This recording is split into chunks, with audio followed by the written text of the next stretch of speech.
안녕하세요. 핵심 뉴스만 전해드리는 지인입니다. 구독과 좋아요는 제작자에게 큰 힘이 됩니다. 미국 증시가 박살나고 있으나 오히려 한국 증시는 나름 잘 버티고 있습니다. 물론 아직까지 하락하는 종목이 훨씬 많긴 하지만요. 이러한 하락장에서도 나름 대주전자재료와 솔로스 첨단 소재는 선방하고 있습니다. 대주전자재료는 좋은 실적을 이어가고 있기에 외국인과 기관의 엄청난 수급이 쏠렸기 때문에 올랐다고 볼 수 있고, 솔로스 첨단 소재는 아직까지 유의미한 실적이 나오고 있지는 않으나 동박 공급에 있어서 매우 앞서 있기 때문에 선방한 것으로 보입니다. 이렇듯 결국 좋은 종목이 나쁜 장에서의 하락을 막아주고 좋은 장에서의 상승을 이끌게 됩니다. 그렇다면 오늘은 식품주의 근본인 오리온을 알아보도록 하겠습니다. 요즘과 같은 상황 속에서 왜 제가 오리온을 강조했는지 일단 알아보겠습니다. 그런데 여기서 저는 최신 뉴스나 리포트가 아니라 과거 리포트를 언급하려고 합니다.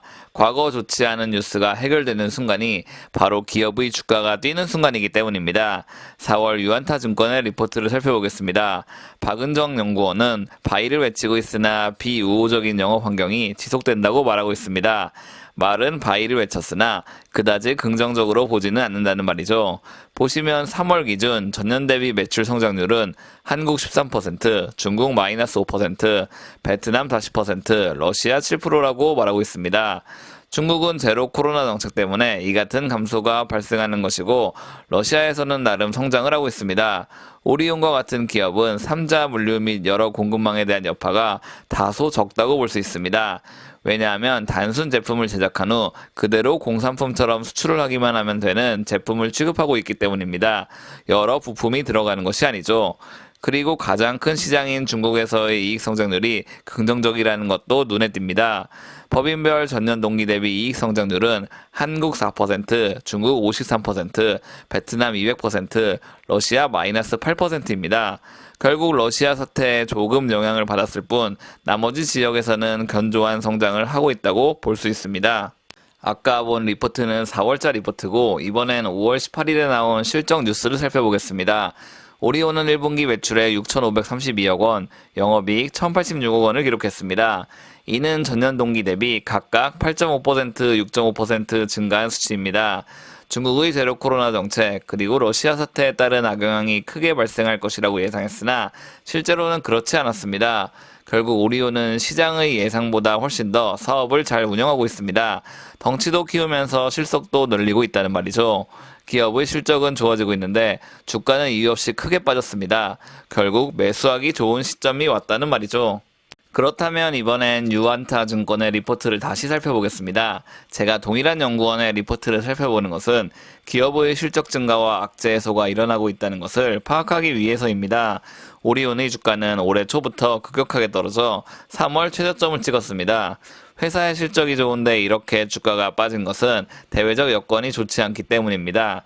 그렇다면 이 대외적 여건이 개선됐을 때 오리온의 주가는 크게 상승할 수밖에 없습니다. 결국 실적은 괜찮았으나 악재 해소라는 핑계로 주가를 올릴 만한 시기가 도래하게 되는 것이죠. 잠깐 얘기가 샜는데 다시 리포트를 살펴보겠습니다. 5월 리포트를 보시면 4월 전년 동기 대비 오리온의 매출 성장률은 한국 14%, 중국 15%, 베트남 46%, 러시아 35%를 기록하고 있습니다. 게다가 이익 증가율도 훌륭합니다. 한국 5%, 중국 113%, 베트남 91%, 러시아 50%를 기록하고 있습니다. 제로 코로나 정책이 진행되고 있음에서도 중국에서의 성장이 정말 엄청나다고 볼 수 있습니다. 오리온의 제품 일부는 중국인들의 민생 필수품으로 지정돼 제대로 현지에서 생산이 재개된 상태입니다. 상해 오리온 공장 및 광저우, 순양 등의 공장은 정상 가동되고 있으며 파이 및 스낵 제품의 인기가 꾸준히 이어지고 있는 상황입니다. 결국 어느 정도 오리온의 제품이 필수제로 자리 잡았기 때문에 매출 상승과 이익 확보가 동시에 진행되고 있다고 볼 수 있죠.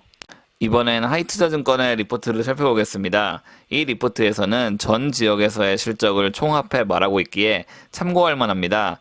한국, 중국, 베트남, 러시아 등 4개 법인에서의 합산 결과 전년 대비 4월 매출의 성장률은 19%, 영업이익은 45% 증가했습니다. 대외 변수 악화에도 견조하게 성장하고 있다는 것을 알 수 있죠.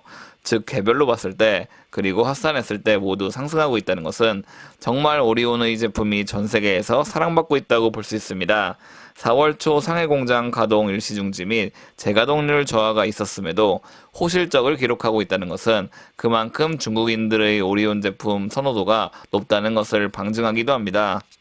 오늘은 오리온에 대해 알아봤습니다. 이 기업을 좀 더 살펴보자면 곡물 증가에 따른 리스크 등도 분명히 고려해야 할 대상입니다.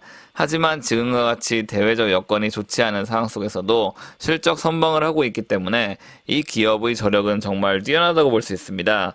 게다가 6월 1일부터 중국의 폐쇄 정책 완화, 그리고 조만간 있을 러시아 사태 진정이 더해진다면 이에 대한 수혜를 보게 될 기업은 오리온입니다. 올해 상반기 약재 때문에 모든 것이 나빠졌지만 오리온의 실적은 여전히 성장세입니다. 전혀 나쁘지 않은 상황인데 증시 분위기 때문에 이유 없이 하락했다는 말이죠. 결국 이런 주식을 찾아내야 우리는 어려운 상황 속에서도 미래 수익을 확보할 수 있습니다. 제가 준비한 소식은 여기까지입니다. 지금까지 핵심 뉴스만 전해드리는 지인이었습니다. 감사합니다.